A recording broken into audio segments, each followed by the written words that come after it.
Okay, hello everyone. So today we begin the discussion of Group C. We already have discussed Group B and it is posted there in our YouTube, so you can find there. Okay, so question number 9. And in this question, we are given some information. So let us find this one first.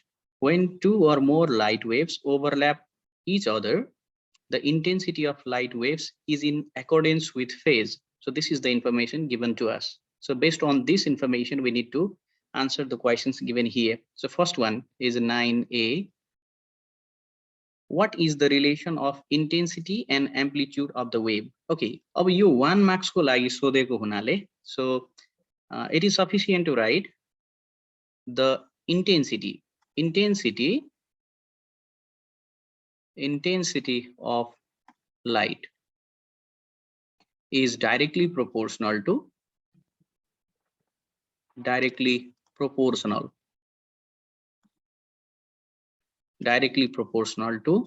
square of amplitude, and we can write that is I is proportional to, let's say, A square. Okay, so it is sufficient to write for this 1 marks. Okay, so B number here. So in B number, what is asked is discuss the condition for a sustainable interference of light. Okay, हामीलाई थाहा छ 2 or more than 2 waves एउटै मिडियमबाट pass गर्दैछन् भने त्यतिबेर constructive र destructive interference हुने situations हुन्छ र लाइट इन्टरफियर गर्छ। सबै केसमा लाइट इन्टरफियर हुन्छ, तर सस्टेन्ड तरिकाले लाइट इन्टरफियर हुनको लागि चाहिँ some basic criterions are there. Okay, some basic criteria we are going to discuss. यो 2 marks मा सोधेको हुनाले मिनिमम 3-4 वटा डिस्कसन चाहिँ हामी 3-4 वटा इन्फर्मेसन चाहिँ यहाँ इन्क्लुड गर्छौं। जस्तो sources must be coherent. हामीलाई थाहा छ कोहेरेन्ट सोर्स भनेको त्यस्तो सोर्स हुन् जसले same magnitude of amplitude, frequency र वेभलेन्थ प्रोड्युस गर्छन्। Furthermore, they should have phase difference 0 or they should have constant phase difference. So frequency र amplitude मात्रै बराबर भएर पुग्दैन कि phase difference 0 हुनु पर्यो कि phase difference constant छ भने त्यस्तो सोर्सहरुलाई हामी coherent source भन्छौं। So first criteria is this one. Similarly, the source must be monochromatic. Okay, source must produce single wavelength. Source should be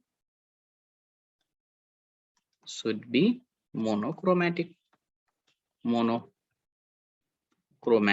That means it should produce a single wavelength. हाम्रो general source ले multiple wavelength हरु निकालेको हुन्छ, monochromatic बनाउनु पर्यो भने हामी filter use गरेर आरामले निकाल्न सक्छौं। Third number, frequency, amplitude and wavelength should be same.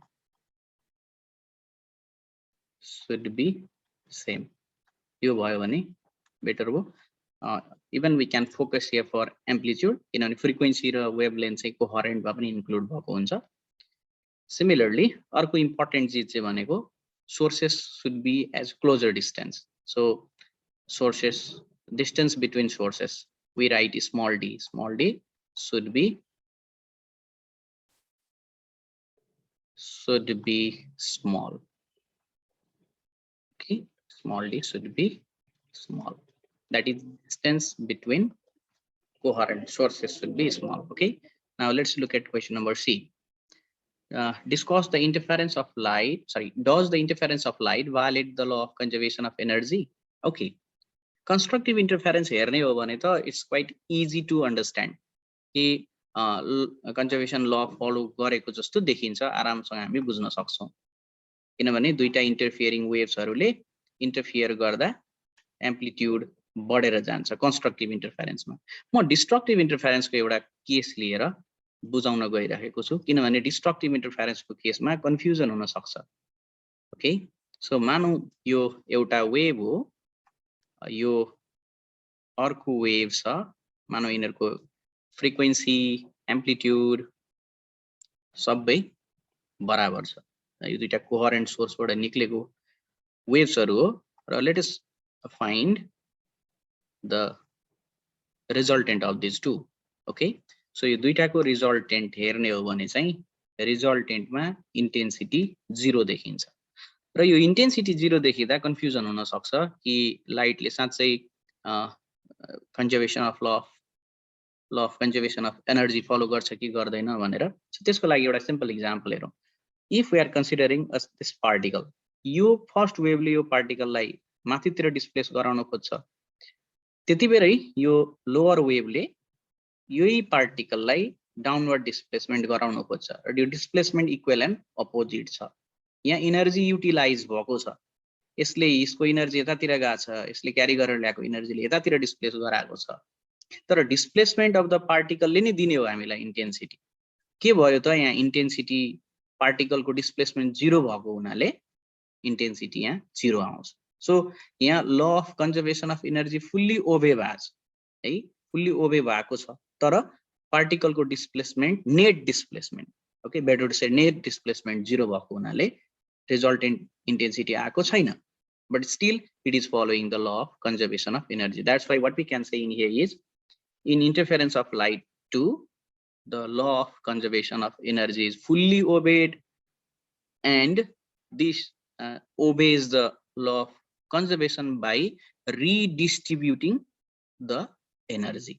Interference को definition में हामीलाई थाहा छ interference भनेको redistribution of energy हो energy redistribute हुँदाखेरि चाहिँ हामीलाई एनर्जी लस भएको जस्तो लाग्छ तर रियालिटीमा एनर्जी लस भएको हुँदैन है okay question number D in Young's double slit experiment the separation between the first and fifth bright fringe is 2.5 millimetre okay so separation between first and fifth भनेको 4 beta हो 4 beta is the separation fringe width okay 4 beta is 2.5 into 10 power minus 3 meter okay त्यसै गरी हामीलाई अर्को कुरा दिएको छ the wavelength of the light used lambda equals to 6.2 into 10 power minus 4 छ so millimeter मा यसलाई मिटर मा लाने हो भने 10 power 7 meter calculate the separation between the slits we need to calculate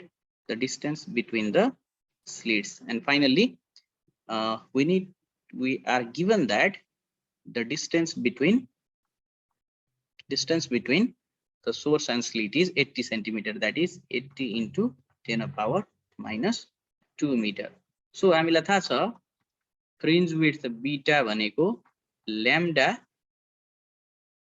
d by d हो त्यसो भए 4 therefore 4 beta equals to 4 lambda d by d so after substituting the value of 4 beta and all these parameters we can easily calculate the value of d and it should come in the form of meter okay size system fine so 9 number ko solution हामीले यहाँ गर्यौं now let's move on to question number 10 so for that one I will clear the frame okay so question number 10 so question number 10a को लागि हामीलाई एउटा diagram दिएको छ यो डायग्राममा current incoming current outgoing current हरु छन् a and sorry I1 and I2 are incoming current towards this junction so this is your junction and I3 and I4 are outgoing so a number मा हामीलाई यही सोधेको छ which law is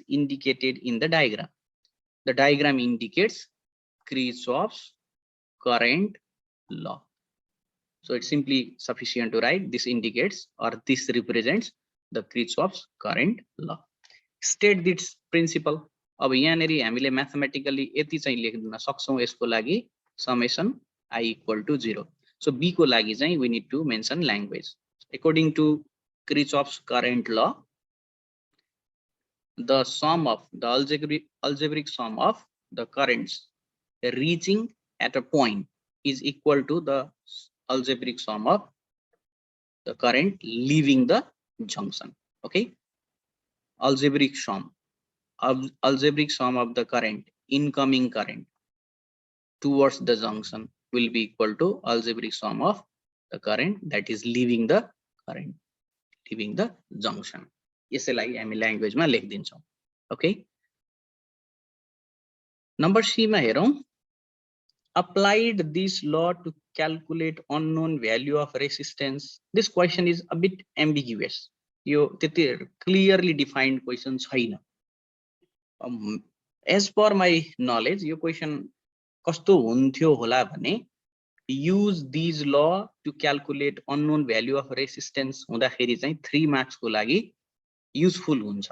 र त्यसमा unknown resistance निकाल्नको लागि हामी current law as well as voltage law दुईटै युज गर्छौं. त्यो युज गर्नको लागि हामी के गर्छौं भने सिम्पली व्हिटस्टोन ब्रिज को केस लिन्छौं. व्हिटस्टोन ब्रिज मा हामी current law पनि लगाउँछौं, voltage law पनि लगाउँछौं. दुईटै law लगाएर हामी फाइनली रिजल्ट निकाल्छौं. ओके, त्यसको लागि सपोज गरौं यो हाम्रो एउटा सर्किट हो. यो सर्किट छ. व्हिटस्टोन ब्रिज मा हामी 4 वटा रेसिस्टेन्सहरु युज गर्छौं. सो यो हाम्रो 4 वटा रेसिस्टेन्सहरु छ. यो 4 वटा रेसिस्टेन्सहरु एउटा ड्राइभर सेल मा कनेक्टेड छ. Okay, so this is plus, this is minus, र यो बीचको जंक्सन बाट ग्याल्भेनोमिटर हामीले जोडेका छौं. सो ग्याल्भेनोमिटर जेनरली यो पोइन्टहरु हामी एबीसीडी लेख्छौं. ए बी सी र डी. सो जंक्सन यो बी र डी जंक्सन मा हाम्रो ग्याल्भेनोमिटर जोडिएको छ भने लेट अस सपोज करेन्ट यहाँबाट आई गएको छ. यो ब्रान्चमा भएको रेसिस्टेन्स पी, यो ब्रान्चमा भएको रेसिस्टेन्स क्यू, यो ब्रान्चमा भएको रेसिस्टेन्स आर र यो ब्रान्चमा भएको रेसिस्टेन्सलाई मैले एक्स भन्दिए. यहाँबाट पास गरेको करेन्ट, फर्स्ट ब्रान्चबाट पास गरेको करेन्टलाई लेट्स से I1, यताबाट पास गरेको करेन्ट लेट्स से I2, यो I3 र यो चाहिँ I4 छ. अनि यो ग्याल्भेनोमिटरबाट पास गरेको करेन्टलाई हामी IG भनौं. र हामीलाई थाहा छ यो क्रिचोफ्स ल, भोल्टेज ल युज गर्दा, करेन्ट ल युज गर्दा हामी स्पेसिफिक पोइन्टहरुलाई लिन्छौं, लुपहरुलाई लिन्छौं. सो करेन्ट ल युज गर्ने हो भने यो पोइन्ट बी मा करेन्ट ल युज गर्छौं, जुनमा I1 will be equal to IG plus I3, किनभने यो ग्याल्भेनोमिटरबाट करेन्ट बाहिरतिर गइरहेछ जंक्सनबाट. त्यसैगरी यो जंक्सनबाट हेर्ने हो भने पनि यो जंक्सनमा I2 plus IG will be equal to I4. यो पोइन्टबाट हेर्ने हो भने I2 र IG यो पोइन्टतिर आउँदैछन्, यो जंक्सनतिर आउँदैछन् भने I4 चाहिँ त्यता जान्छ. ओके, त्यसैले at B what we can write? At B we can write I1 equals to I3 plus IG. At D we can write I2 equals to I4 equals to I2 plus IG. यो हुन्छ. त्यसैगरी हामी यहाँ दुईटा लुपहरु लिन्छौं. यो loop र यो loop, यो क्रिचोफ्स भोल्टेज ल युज गर्नलाई क्रिचोफ्स भोल्टेज ल युज गर्छौं. यहाँनेरि पोटेन्शियल ड्रप मात्रै हुन्छ. यहाँ सोर्स छैन यो लुपमा. यो लुपमा पनि सोर्स छैन, पोटेन्शियल ड्रप मात्रै हुन्छ. दुईटै केसमा हामी पोटेन्शियल ड्रप लिएर सिम्प्लिफाई गर्दै गयौं र under balancing condition, balanced condition, हामीलाई थाहा छ ब्यालेन्स्ड कन्डिसन त्यो बेलालाई भन्छौं जुन बेला VB र VD चाहिँ के हुन्छ बराबर. और यो भन्नुको अर्थ हो ग्याल्भेनोमिटरबाट पास गर्ने करेन्टको म्याग्निट्युड 0. र यो केसमा हामीलाई थाहा छ P arm by Q arm will be equal to R arm by X arm हुन्छ. र यहाँबाट हामी अननोन को भ्यालु निकाल्न सक्छौं. अननोन को भ्यालु हुन्छ X equals to this, X equals to R times Q by P.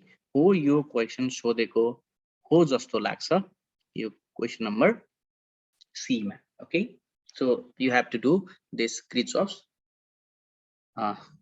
current law and voltage law together in this Wheatstone bridge circuit for question number C. Okay, so for question number D, I should clean this frame. Okay, I will clear out this frame. Okay, question number D. So D ma हामीलाई दुईटा सेलहरु दिएको छ, रेसिस्टेन्सहरु दिएको छ र हामीलाई find गर्नु छ करेन्ट 2 ओम बाट। यसको लागि हामी के गर्छौं भने करेन्ट ल, भोल्टेज ल दुईटै युज गर्छौं, क्रिचोफ्स करेन्ट ल र क्रिचोफ्स भोल्टेज ल। ओके, र मेरो सजिलोको लागि मैले यो लुप यसरी लिएको छु। ओके, सो हाम्रो डायग्राममै दिएको हुनाले डायग्रामकै लुप लिए पनि कुनै इस्यु हुँदैन। जरुरी छैन कि सधैं हामीले डायग्राममा दिएकै डाइरेक्सनमा लुप लिनुपर्छ भने। कहिलेकाहीँ हामी दुईटै क्लकवाइज, कहिले दुईटै एन्टी क्लकवाइज गरेर पनि लुप लिन सक्छौं, आन्सर एउटै आउँछ। ओके, सो युजिङ क्रिचोफ्स भोल्टेज ल यो लुपमा in loop A B E F A। अब हेरौं त हाम्रो करेन्टको फ्लोको डाइरेक्सन यता छ, त्यो भएको हुनाले कसरी लेख्न सकिन्छ भने I1 into 3 plus. Okay, I1 into 3 plus यो I3 हो, I3 लेख्न सकिन्छ यहाँ I3 into 2।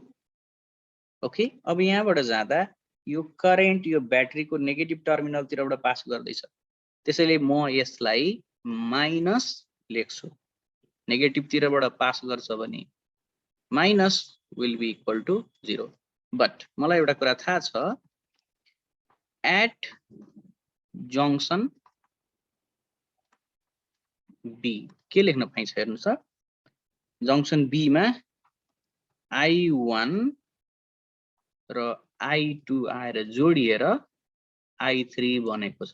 त्यसैले 3I1 plus 2I1 plus 2I2 equals to 35 लेख्न पाइने भयो इक्वेसन फर्स्ट। त्यसैगरी in loop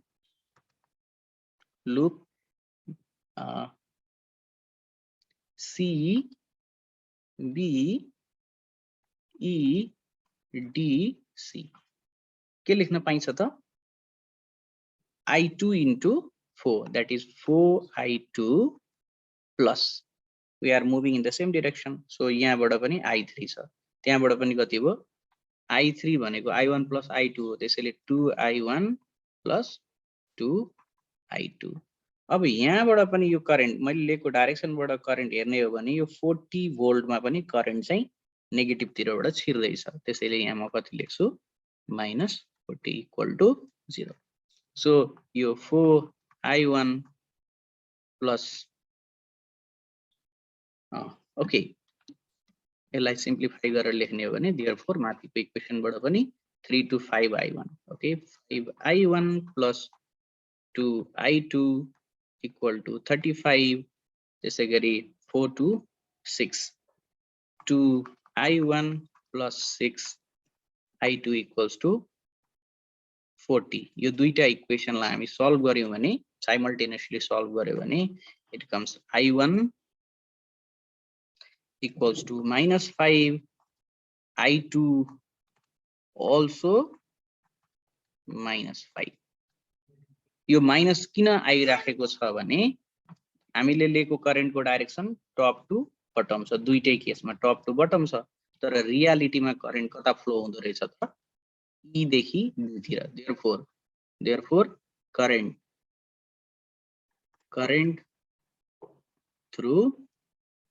current through 2 ohm resistance is 10 ampere in E to B. We need to mention this way. Okay, this is the solution for this particular question. Okay, so let us move on to question or of this 10. So for that one I will clear frame again. So let us see our problem. So in A number, state Biot-Savart law. Okay, so it's particularly called Biot-Savart law. Biot-Savart law simply states the magnitude of some point at certain distance due to current element. Be careful.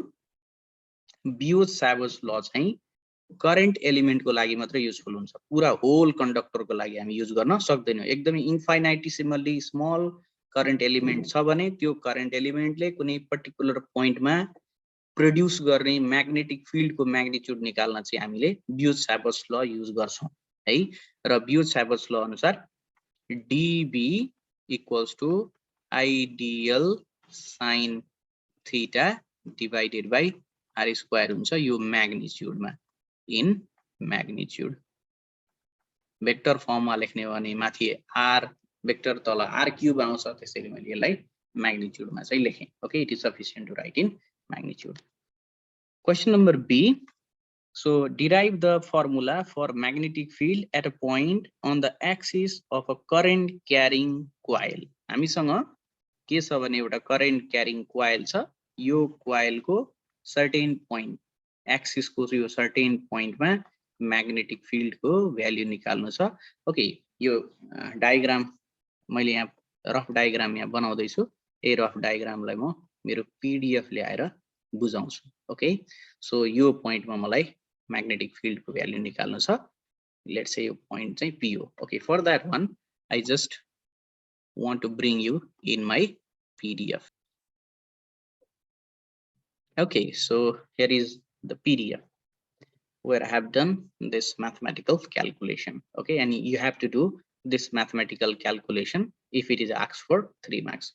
यो एउटा current loop हो, यहाँनेर मैले certain distance मा यो x distance मा एउटा point लिएको छु र यो point मा म magnetic field निकाल्न खोज्दै छु भने यो बेला मैले एउटा क्याल्कुलेसन कन्सिडरेसन गरेर क्याल्कुलेट गर्नुपर्ने हुन्छ। सो यहाँ एउटा सानो करेन्ट एलिमेन्ट लिने डीएल र यो डीएल यहाँनेर डीएल ले बनाएको angle with this axis is theta. Okay, sorry this is phi.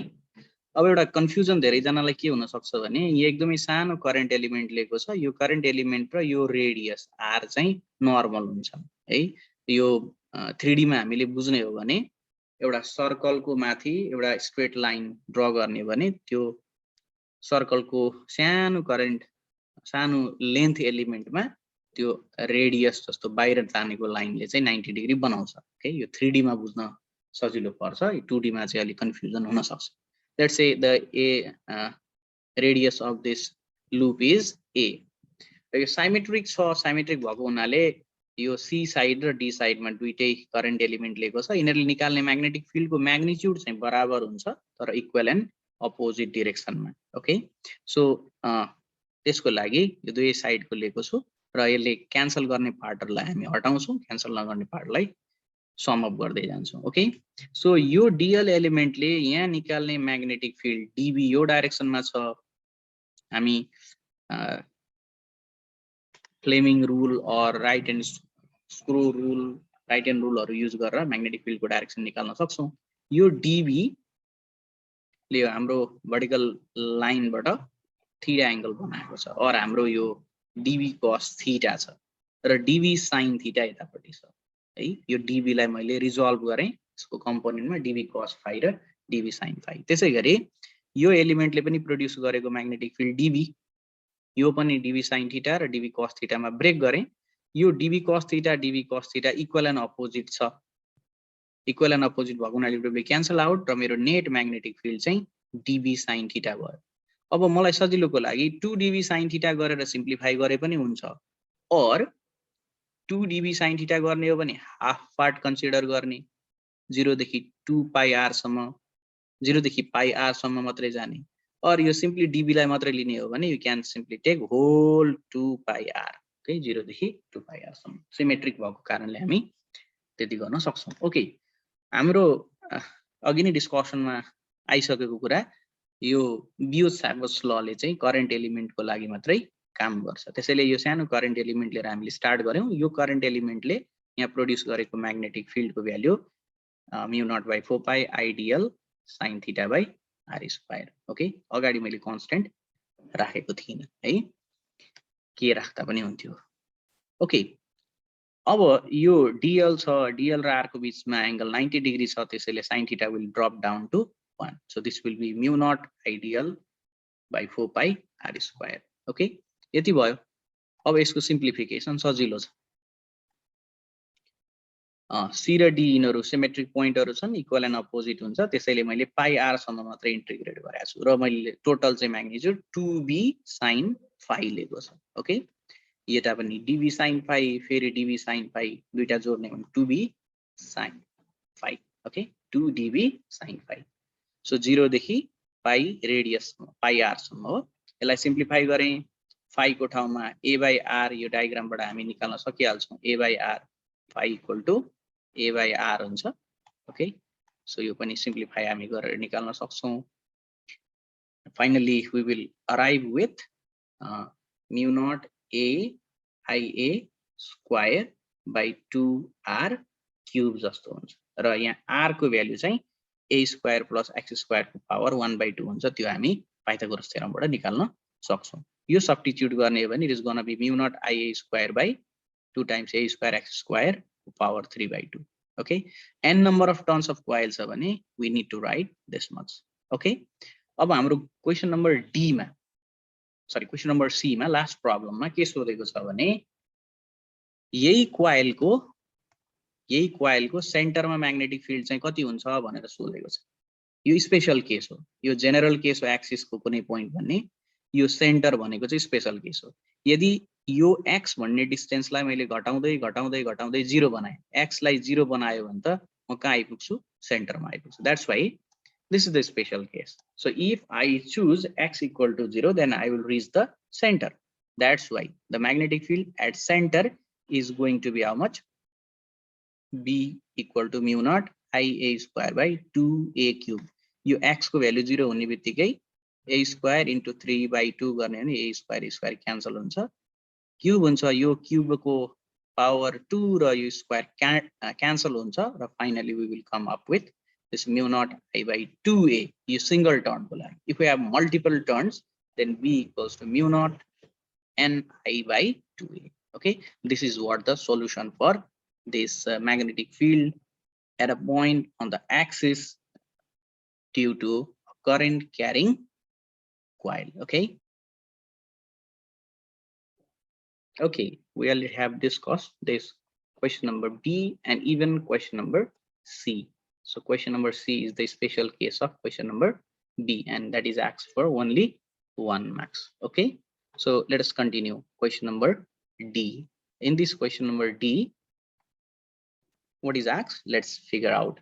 A coil consisting of 100 circular loops. Okay, number of turns is 100 of 60 centimeter radius. Okay, radius we can write r or a, whatever you like. In formula I used a equals to 60 into 10 of power minus 2 meter. okay, current is 5 ampere. Find the magnetic field at a point on the axis. So मैले त्यहाँ x लेखेको छ, axis को point लाई जुन कति छ 80 centimeter.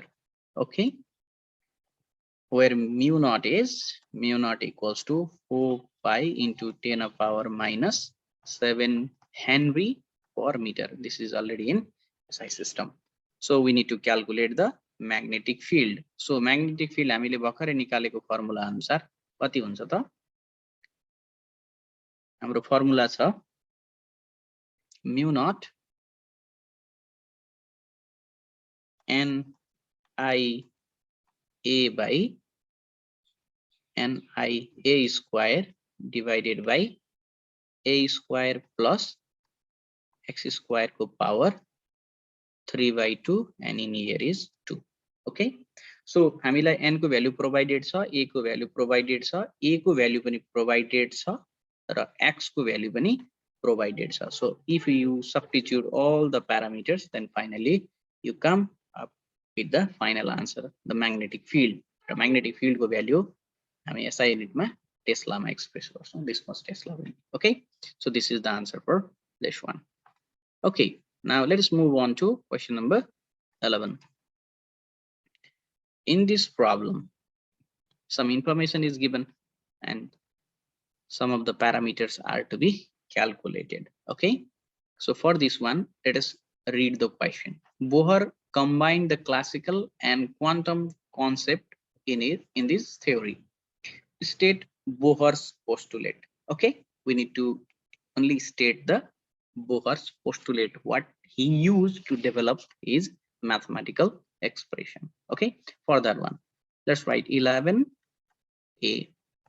So what is there in a state Bohr's postulate? The duita postulate solution, हामी दुईटै postulate लाई लेख्छौं र यहाँ चाहिँ म simply describe गर्छु. पहिलो हो permitted orbit. Permitted orbit. So what you have to write in language is electrons in atom are allowed to revolve around the nucleus in a very definite orbit. They cannot have random orbit. There should be some permitted orbit. They should have particular amount of energy. Then only they can go around the orbit. That is what we call permitted orbit. And the second is angular momentum. यो permitted orbit कुन कुन हुन् त भन्दा discrete energy level को हुन्. त्यसोभए त्यो discrete energy लाई चाहिँ कसले determine गर्छ भन्दा त्यसको angular momentum ले. त्यसोभए second postulate के हो त भन्दा electron will be moving or will be going around the nucleus in permitted orbit in which the angular momentum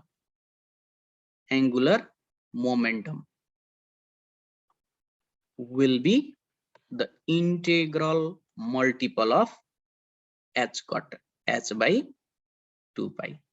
यो दुईटा postulates हरु हामी language मा लेख्छौं. Okay, so you can remember or you can mug up or whatever you can do. I believe it is quite easy to remember. Permitted orbit, triangular momentum भयो भने you can simply write in your own language. Okay, so यसैलाई अलिकति simplify गरेर लेख्ने भने पनि mvr equals to nh by 2 pi पनि सम्झे भयो है. Okay, question number b मा हेरौं अब. Derive the expression for Bohr or radius of nth orbit. Okay, Bohr's ले calculate गर्नको लागि दुईटा फोर्स हरु कन्सिडर गर्नु भएको थियो. Okay, so यो इलेक्ट्रोन छ, यो इलेक्ट्रोन यहाँ रिभल्भ गर्दा यहाँ न्यूक्लियस छ. Okay, हाइड्रोजन एटम को केसमा भन्दा यहाँ सिंगल न्यूक्लियस छ, +1e, यो -1e चार्ज छ यसमा है. र यिनीहरु दुईटाको बीचमा हुने electrostatic force of attraction. Electrostatic force of attraction भनेको 1/4 pi epsilon naught e square by r square. Okay, अब यो यही इलेक्ट्रोस्टैटिक फोर्स अफ अट्र्याक्सन हो जसले यो इलेक्ट्रोनलाई न्यूक्लियसको वरिपरि घुमाउँछ. त्यसो भए यो इलेक्ट्रोनलाई न्यूक्लियसको वरिपरि घुम्न चाहिने जति सेन्टिपिटल फोर्स हुन्छ त्यो कसले दिएको छ, यही इलेक्ट्रोस्टैटिक फोर्स अफ अट्र्याक्सनले दिएको छ. र त्यो म्याग्निट्युड चाहिँ कति हो भन्दा mv square by r. यो m भनेको mass of electron. Okay, so me suffix e लेख्दा पनि हुन्छ, झुकिन्छ भनेर मैले लेखिन. अब यही यसलाई चाहिने नेसेसरी सेन्टिपिटल फोर्स यही इलेक्ट्रोस्टैटिक फोर्स अफ अट्र्याक्सनले दिन्छ भने these two forces must be equal. Okay, so centripetal force must be equal to force due to force electrostatics. Okay, so दुईटा इलेक्ट्रोस्टैटिक फोर्स र यो दुईटा फोर्सलाई कम्बाइन गर्ने हो भने simply this is your mv square by r equals to 1/4 pi epsilon naught e square by r square. So हामीलाई एउटा कुरा थाहा छ, mvr equals to nh by 2 pi हुन्छ. Let us calculate the value of v from here. So v will be something divided by mr and so. Okay, so अब substitute गरौँ. यो भ्यालुलाई कहाँ लगेर सब्स्टिट्युट गर्ने त, यो इक्वेशनमा सब्स्टिट्युट गरौँ. ओके, यसलाई इक्वेशन 1 बनौला, यसलाई इक्वेशन 2 बनौला. You should not write much language. Okay, just need to write, let us consider a hydrogen atom provided with a nucleus with one proton and an electron is going around it, and orbit of radius r. That's it. So the electrostatic force of attraction between them is this much. This force is utilized to go around the nucleus as centripetal force. That's why this is this much. These two parameters are equal, so we can do this way. So the value of V will be known from here, and substitute this value using V in 3 we get. So what we get is the radius of nth orbit is epsilon naught n square h square by pi m e square. So you can easily simplify two more steps. Yeah, space final result and this is asked for 3 marks. That's why you have to do this mathematics with some language. Okay, so this is the idea of question number B. So move on to question number C. Okay, in question number C, so that the velocity of electron is 1/137 times the speed of light in vacuum. Okay, हामीलाई थाहा छ velocity of nth orbit भनेको e square by यो सबै याद गर्नुपर्छ है, किनभने हाम्रो अहिलेको सिलेबसमा केही कुराहरु याद गर्नुपर्ने टाइपको पनि छ। भेलोसिटी डाइरेक्टली लेख्नुपर्छ, एनर्जी डाइरेक्टली लेख्नुपर्छ, त्यसैले यस्ता फाइनल रिलेसनहरु चाहिँ याद गरौँ। Okay, e square by 2 epsilon naught n h। अब यो सबैलाई सब्स्टिट्युट गर्ने हो भने यो 1.6 into 10 to the power minus 19 square, similarly your 2 into 8.85 into 10 to the power minus 12 into, let's say, first orbit ko lagi.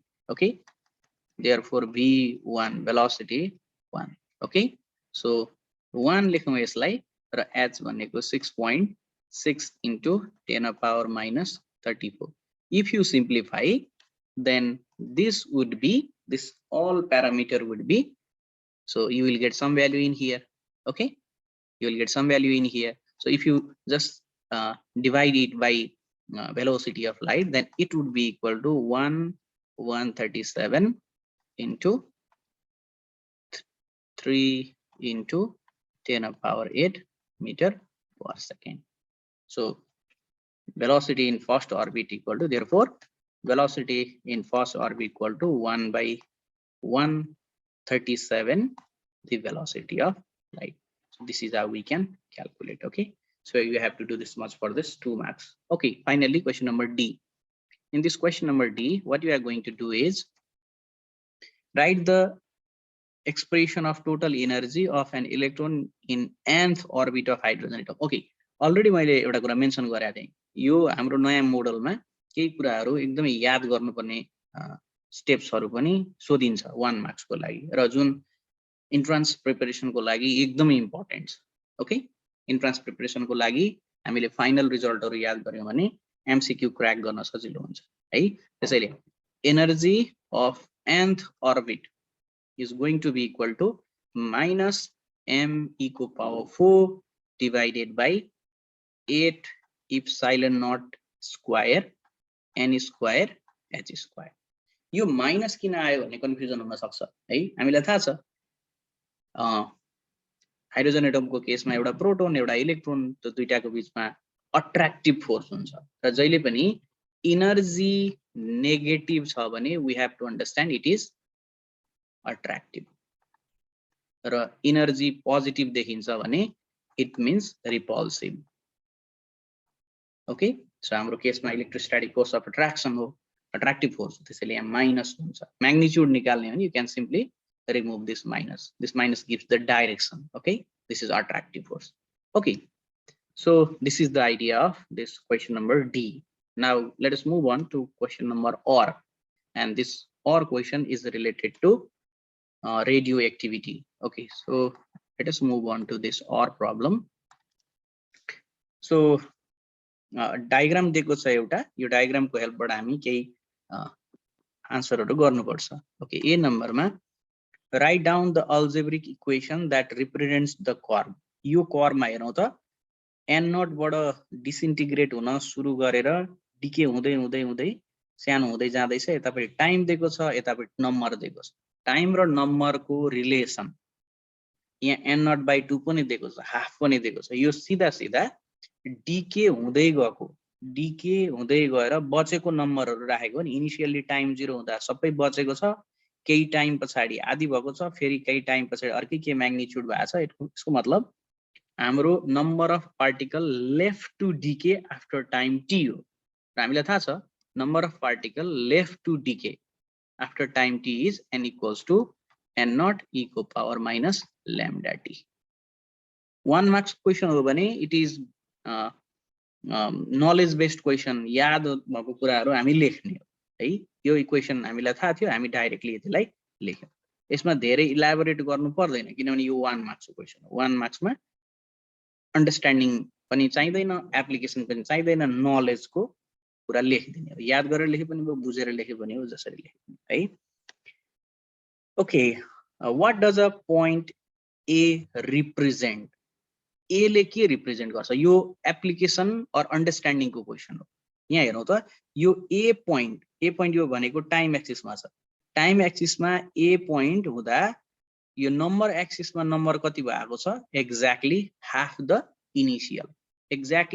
The initial भएको केसमा time कति हुन्छ त रिकल गरौं हाफ लाइफ को डेफिनेसन सो हाफ लाइफ त्यस्तो टाइम हो जुन टाइममा नम्बर अफ अनडिकेड आइसोटोप्सहरु कति हुन्छन् एक्ज्याक्टली हाफ द ओरिजिनल त्यो भएको हुनाले यो ए पोइन्ट भनेको हाफ लाइफ हो किनभने नम्बर अफ पार्टिकलहरु हाफमा डिके भएको छ so point A is half life it is half life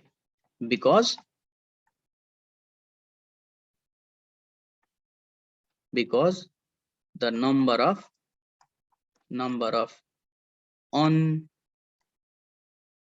undecayed isotopes is half the original. Okay, C number. What is the value of C if B is second half life? Okay, B is second half life. यो first half life मा आधा भयो second half life भनेको त्योबाट बचेको अझै आधा कम so यहाँबाट A भनेको फर्स्ट हाफ लाइफ बी भनेको सेकेन्ड हाफ लाइफ हामीलाई थाहा छ from half life rule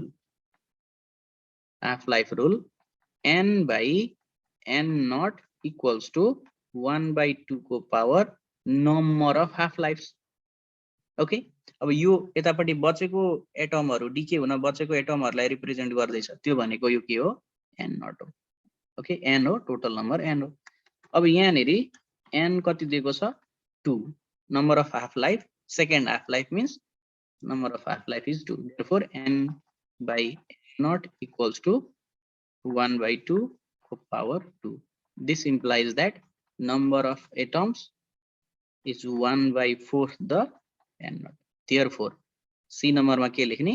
Therefore, C represents यो small letter question C and यो point C. C represents n naught by 4. Okay, so this is question number C. अब question number D छ है derive the decay equation. अब यो question 3 marks मा सोधेको छ 3 marks मा सोधेको हुनाले what we have to do is we need to develop the mathematical expression. Okay, so what you have to do is you need to begin from the law decay law in question number D. हामीलाई के थाहा छ भने the rate of decay dt is directly proportional to the number of particle left to decay, and in here what we write is dn by dt equals to minus lambda n. Okay, so यो यहाँ minus लेखे पनि हुन्छ rate र number चाहिँ inversely घटिरहेको हुन्छ time बढ्दै जाँदा नम्बर घटिराखेको हुन्छ यो चाहिँ हाम्रो decay constant. Generally we write this way. This is decay constant.